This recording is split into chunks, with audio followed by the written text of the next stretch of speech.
Ce mercredi 28 septembre 2022, sous la présidence de M. Patrice Talon, président de la République, le Conseil des ministres s'est réuni. Au terme des travaux, les décisions ci-après ont été prises.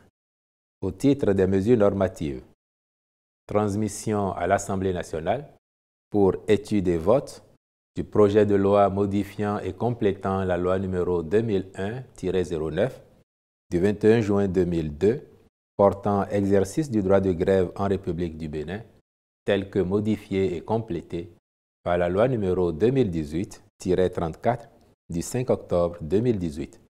Cette modification de la loi est sollicitée en raison du contexte sécuritaire de plus en plus exigeant, où la défense du territoire national et l'exercice des fonctions régaliennes de l'État commandent que certains secteurs d'activité soient en permanence mobilisés.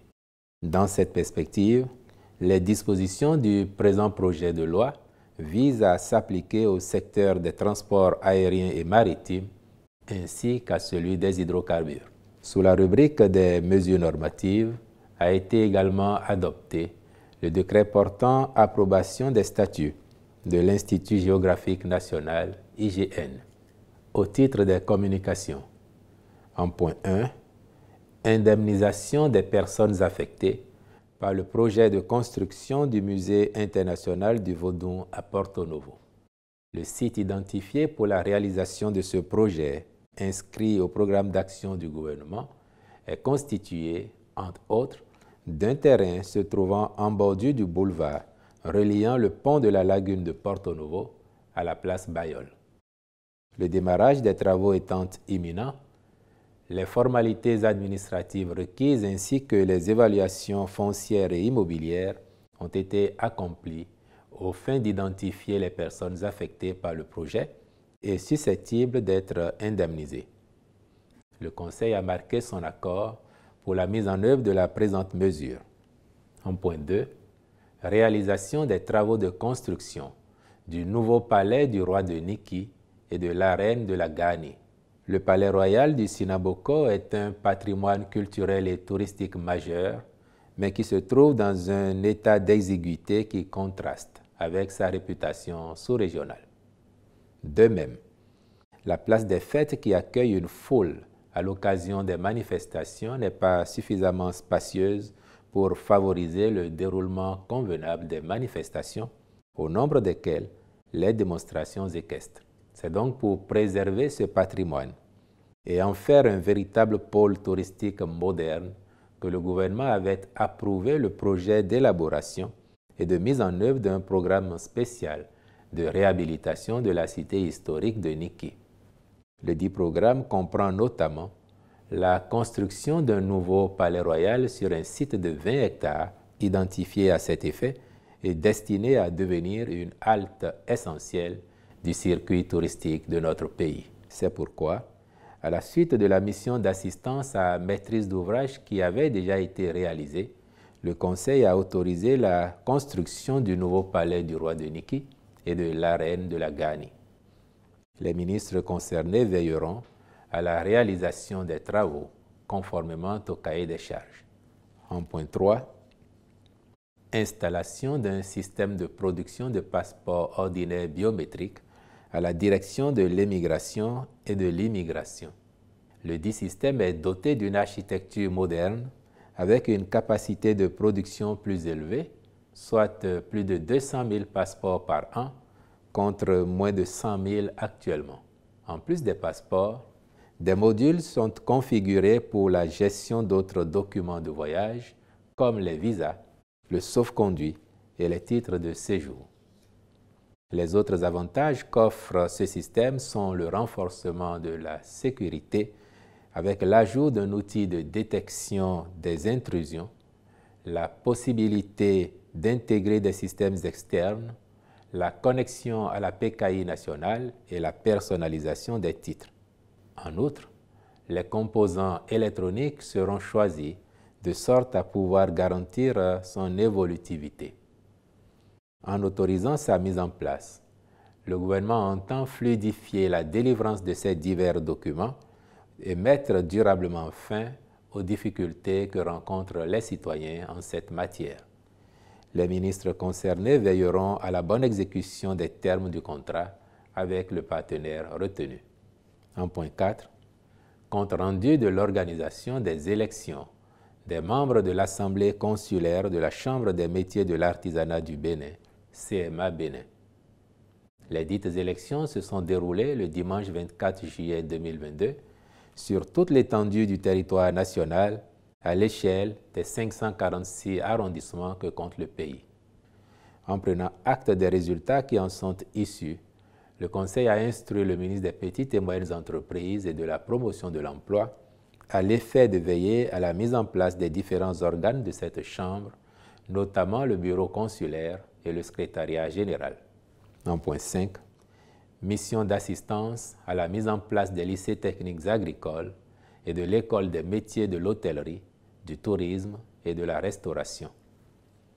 À titre de rappel, le gouvernement avait déjà autorisé la contractualisation avec des cabinets internationaux pour construire, en collaboration avec les compétences nationales, 6 des 7 écoles de métiers prévues à son programme d'action 2021-2026. Il s'agit précisément des écoles des métiers de l'énergie et du développement durable, du numérique, des bâtiments et des travaux publics, de l'automobile et des équipements industriels, des industries du bois et de l'aluminium, de l'eau et de l'assainissement. Dans ce cadre, des partenaires spécialisés de grande réputation sont identifiés pour apporter leurs expertises sur les lycées techniques agricoles et l'école des métiers du tourisme, de l'hôtellerie et de la restauration. Celles-ci porteront notamment sur les volets d'élaboration des programmes de formation, des listes des équipements, l'implantation des programmes, la production des ressources pédagogiques, les conseils techniques auprès des cabinets d'architectes pour l'implantation des filières et des équipements dans les espaces pédagogiques indiqués afin d'assurer l'adéquation infrastructure-métier. Elles consisteront aussi à soutenir, par la formation et l'insertion des jeunes dans la vie active, les politiques territoriales de développement économique et social, viser l'implication des acteurs régionaux d'une part, dans la détermination des besoins réels en formation et la mise en œuvre du processus de formation d'autre part, exiger une professionnalisation des métiers de la formation, mettre en avant les valeurs communes et partagées telles que l'implication active dans le territoire, une agriculture moderne et respectueuse de l'environnement comme l'un des leviers du développement durable, une dynamique tournée vers l'innovation. En outre, il s'agira d'accompagner notre pays, entre autres, dans l'élaboration des curricula et programmes de formation de l'École des métiers de l'hôtellerie, du tourisme et de la restauration, et de la mise aux normes internationales de la délivrance des diplômes, en phase avec le cadre des certifications de l'Afrique de l'Ouest et compatible avec les cadres de certification internationaux de référence. À ceci s'ajoute la conception et l'opérationnalisation d'un modèle d'évaluation et de certification des apprentissages et formations basés sur le développement réel d'acquis professionnels, le développement des référentiels de compétences et des programmes associés qui tiennent compte des besoins exprimés par les professionnels du secteur du tourisme, de l'hôtellerie et de la gastronomie. Le tout sans oublier l'acquisition par le Bénin d'une marque réputée en vue de répondre aux exigences de la clientèle internationale des hôtels du Bénin. Le Conseil a donc marqué son accord pour la contractualisation avec ses divers partenaires aux fins de la réalisation de cette mission d'assistance. En point 6, approbation par le Millennium Challenge Corporation, MCC, du projet de compact régional Bénin-Niger. Le ministre du Développement et de la Coordination de l'action gouvernementale a rendu compte au Conseil de l'approbation par le Conseil d'administration du MCC de l'octroi au profit de notre pays d'un don destiné à la construction du tronçon Boycon-Dassazoumé en 2x2 voies. Le choix du gouvernement de soumettre cette section de route au bénéfice du compact régional participe de sa volonté de réaliser À terme, une autoroute complète reliant Cotonou à Dassazoumé afin d'améliorer notablement le transport sur ce corridor.